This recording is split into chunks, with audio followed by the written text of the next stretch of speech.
तो गाइस इस मैंगो को बनाने में मेरे को लगा है बहुत मेहनत, तो प्लीज़ भाई थोड़ा सपोर्ट देगा। और इसका डायरेक्ट लिंक नहीं है भाई, सीधे यूट्यूब पर जाओ और इसका अपलोड करते हो लॉन्ग वीडियो, वहाँ से देख शादी सकते के हो। लिए दबाव डालने वाले अपने परिवार से निपटने के लिए मैंने फर्जी शादी के लिए एक लड़की को ऑनलाइन $9.99 दिए, लेकिन मैरिज दफ्तर में क्लर्क मुझे नफरत से देख रहा है। आपकी पहले ही शादी हो चुकी है और आप फिर से रजिस्ट्रेशन कराने आए हैं। क्या आपको नहीं पता कि यह जुर्म है? दफ्तर से बाहर निकलकर मैं उस मैरिज सर्टिफिकेट को खाली नजरों से देखता रहा।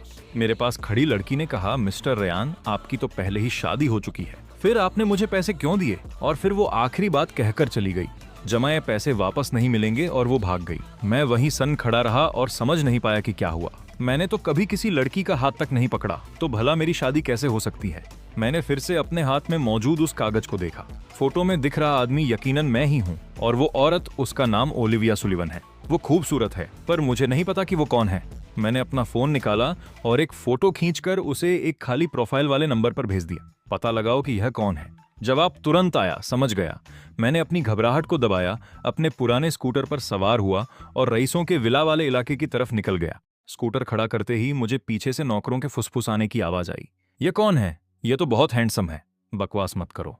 यह लॉकवुड परिवार का वो नाजायज बेटा है जिसे वो अपनाना नहीं चाहते। इसकी मां गर्भवती होकर यहाँ जवाब मांगने आई थी। वो बेशर्म औरत अभी भी लॉकवुड घर में रहने के बहाने ढूंढती रहती है, लेकिन इसे अपनी औकात पता है। यह मिडिल स्कूल में ही घर छोड़कर चला गया था। पता नहीं आज यहाँ क्यों आया है। मैंने अपनी त्योरियां चढ़ाई और अनसुना करते हुए सीधे लिविंग रूम की तरफ बढ़ गया। मेरी माँ लिंडा, जो दरवाजे पर ही इंतजार कर रही थी, तुरंत मुझे खींचकर ऊपर ले गई। मेरे साथ आओ, पहले अपने भाई से मिलो। हाँ, क्या तुम्हें मैरिज सर्टिफिकेट मिल गया? मैंने सपाट आवाज में जवाब दिया। मिल गया। अच्छा है, तुम्हें अपनी औकात याद रखनी चाहिए। सिंडी तुम्हारे भाई की मंगेतर है। उसके जैसा रईस और ऊंचा खानदान तुम्हारे जैसे नाजायज बेटे की पहुंच से बहुत बाहर है। सिर्फ तुम्हारा भाई ही उसके काबिल है। मेरी आंखों में एक व्यंग्य भरा एहसास कौंध गया। सिंडी ने कॉलेज के 4 सालों तक मेरा पीछा किया था, लेकिन ग्रेजुएशन के दिन वो मेरे भाई फ्रैंक के साथ हो गई। लिंडा ने मुझ पर दबाव डाला कि मैं तुरंत किसी से शादी कर लूं, ताकि सिंडी के साथ मेरा कोई भी रिश्ता जुड़ने की गुंजाइश खत्म हो जाए।